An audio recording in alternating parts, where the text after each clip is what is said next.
Supreme court के वकील महमूद पराचा जी का यह भाषण सुन मनुवादियों की हो जाएगी हवा टाइट। दोस्तों, इन्होंने कहा पीएम और गृह मंत्री इस्तीफा दें या घेराव करें। जो लोग डायरेक्टली या इनडायरेक्टली प्रधानमंत्री और होम मिनिस्टर की तारीफ करते हैं, मिलने जाते हैं, मैं सीरियसली इस बात को बता रहा हूं, मिलने जाते हैं, उन लोगों का बाइकआउट होना चाहिए। वो गद्दार हैं।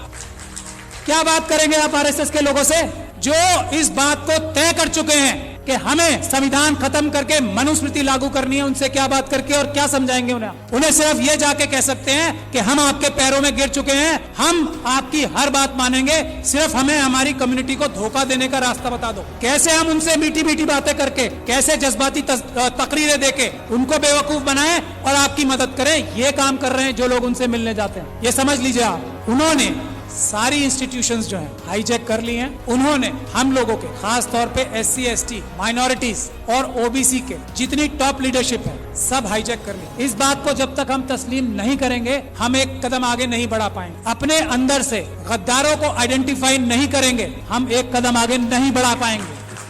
सबसे पहला काम है, हम लोग इतने कमजोर नहीं हैं, समझ लीजिए आप, ये गद्दार हैं जो हमारे पैरों में बेड़ियां बांध रहे हैं। आइडेंटिफाई कीजिए उन गद्दारों को जो डायरेक्टली या इनडायरेक्टली ये बोलते हैं कि हेमंत बिस्वा शर्मा एक बहुत अच्छा चीफ मिनिस्टर है। आइडेंटिफाई कीजिए ऐसे लोगों को और उनको पनिश कीजिए, उनका सोशल बाइकआउट कीजिए। ये तो हम आराम से कर सकते हैं। दो रास्ते हैं, कोर्ट का रास्ता है लेकिन सुप्रीम कोर्ट वो रास्ता नहीं है। कोर्ट का रास्ता जब है जब हम बहुत सारे केसेस, रोज ये पूरे देश को लूट के खा रहे हैं आरएसएस और बीजेपी के लोग, हम multiple cases grass root level पे बहुत सारी जगह पे करें, एक एक आइडेंटिफाई करें आरएसएस के कार्यकर्ता को कि कौन स्कूटर पे चलता था और आज मर्सिडीज में चल रहा है, उसको आइडेंटिफाई करें, उसके खिलाफ करप्शन के केसेस करें। ये एक काम करना होगा हमें। दूसरा, अगर हम पीसफुल प्रोटेस्ट करके जेलों में जाने के लिए तैयार नहीं है तो ये सब बातें बेकार हैं। अगर हम लाठी खाकर जेलों में जाने को तैयार नहीं है, अगर हम गोली खाकर जेलों में जाने को तैयार नहीं है तो ये सब चीजें बेकार हैं। ये चाहते हैं कि ये हम करते रहें और वो जो काम कर रहे हैं वो करते रहें। तो पहला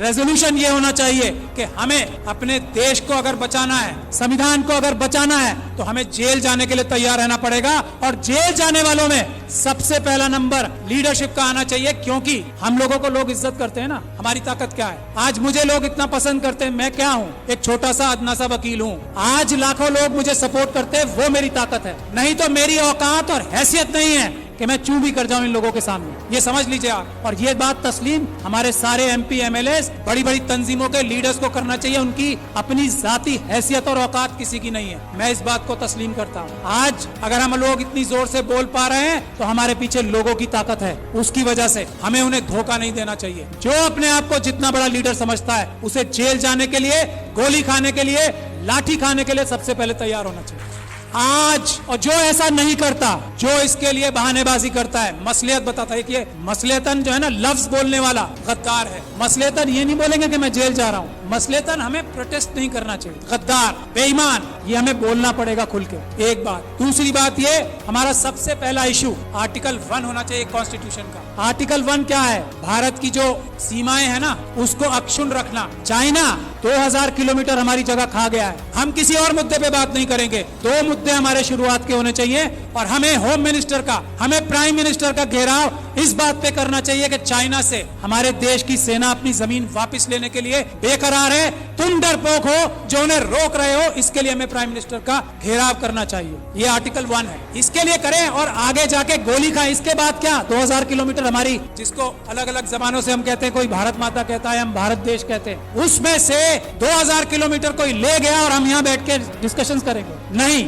या तो प्रधानमंत्री इस्तीफा देंगे या वो 2000 किलोमीटर वापस लेंगे, नहीं तो हम मार्च करके हम खुद जाके वापस लेंगे। ये हमारा पहला एजेंडा होना चाहिए। दूसरा एजेंडा इस वक्त जो है वो है मणिपुर। अगर मणिपुर के लिए हम लोग प्रधानमंत्री का घेराव नहीं करते, प्रधानमंत्री और होम मिनिस्टर डायरेक्टली इन्वॉल्व है मणिपुर में जो हो रहा है। यहाँ मणिपुर के लोग बैठे हैं, अरामबाई तेंगुल, मेतेई लिपुम, ये दो संगठन है आरएसएस के जिन्होंने ये सारा कारनामा अंजाम दिया है। अमित शाह साहब के साथ मिलके जिन्होंने ये सारा कारनामा अंजाम दिया है, चीफ मिनिस्टर बीरेन्द्र सिंह के साथ मिलके मेटिकुलस प्लानिंग से एक एक काम हुआ है। वहाँ पे कुछ भी स्पॉन्टेनियस नहीं हुआ है। जब तक हम इस बात के लिए कार्रवाई नहीं करेंगे, और ये जो सुप्रीम कोर्ट में कार्रवाई अभी चल रही है उससे कुछ होने वाला नहीं, कुछ नहीं होने वाला। मैं एज लॉयर सुप्रीम कोर्ट आपको बता रहा हूँ, कुछ नहीं होगा। बात 1-2 महीने में आई गई हो जाएगी। उन लोगों के साथ वहाँ ज्यादती होगी। आरएसएस और बीजेपी पाकिस्तान और चाइना के साथ मिलकर नॉर्थ ईस्ट और सारे बॉर्डर लाइन एरियाज को कमजोर कर रही है। ये हमारी जिम्मेदारी है। आर्टिकल 1 नंबर 1 बचाना सबसे पहले। मणिपुर के लिए हमें जाना चाहिए डेलीगेशन बना के और सच्चाई सामने लानी चाहिए कि आरएसएस ने, अमित शाह साहब ने और चीफ मिनिस्टर ऑफ मणिपुर ने ये प्लानिंग करके अपने कार्डर्स से कराया है। कोई मैती समाज ने नहीं किया है, उनके कार्डर्स ने किया है। गुड़गांव में और नूह में उनके कार्डर्स ने सब किया है। गुजरात में उनके कार्डर्स ने सब कुछ किया है। और दिल्ली के दंगों में हमने ये एस्टैब्लिश कर दिया है कि आम आदमियों ने कुछ नहीं किया, उनके कार्डर्स और उनके भ्रष्ट पुलिस अधिकारियों ने ये सब काम किया है। यही हमें करना पड़ेगा।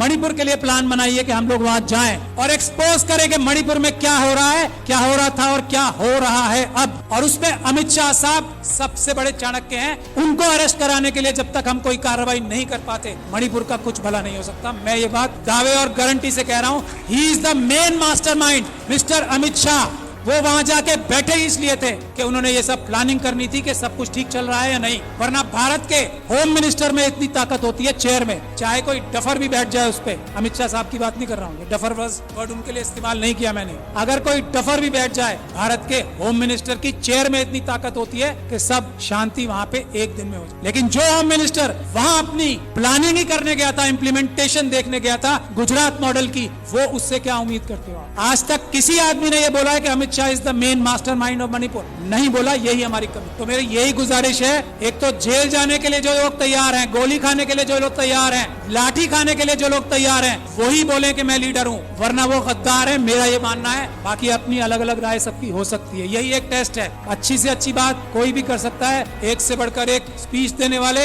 एक से बढ़कर एक भाषण देने वाले हम लोगों में भी हैं और आरएसएस में भी हैं। जबान की वैल्यू आजकल 0 हो गई। सड़क पे आए, गोली खाएं, तब बताएं कि मैं लीडर हूं, वरना मैं गद्दार हूं। ये बात तय है। मैं गोली खाने के लिए तैयार हूं आज इसी वक्त से। और जब आप लोग दावत देंगे कि गोली खाने के लिए सबसे आगे मैं रहूंगा, मैं ये गारंटी दे रहा हूं अपनी तरफ से। और मैं ये उम्मीद करता हूं कि इस हॉल में बैठा हर एक इंसान जो अपने आप को लीडर कहना चाहता है, वो गोली खाने के लिए, इस वक्त देश बचाना है तो गोली खाने के लिए तैयार रहना पड़ेगा। अमित शाह साहब को मणिपुर के लिए अरेस्ट कराना जरूरी है। इसके लिए हमें कार्रवाई करनी पड़ेगी। मेरी जहां भी सर्विसेज आपको दरकार होंगी, मैं वॉलंटियर करता हूं अपने आप को। बहुत बहुत शुक्रिया। जय भीम, जय भारत।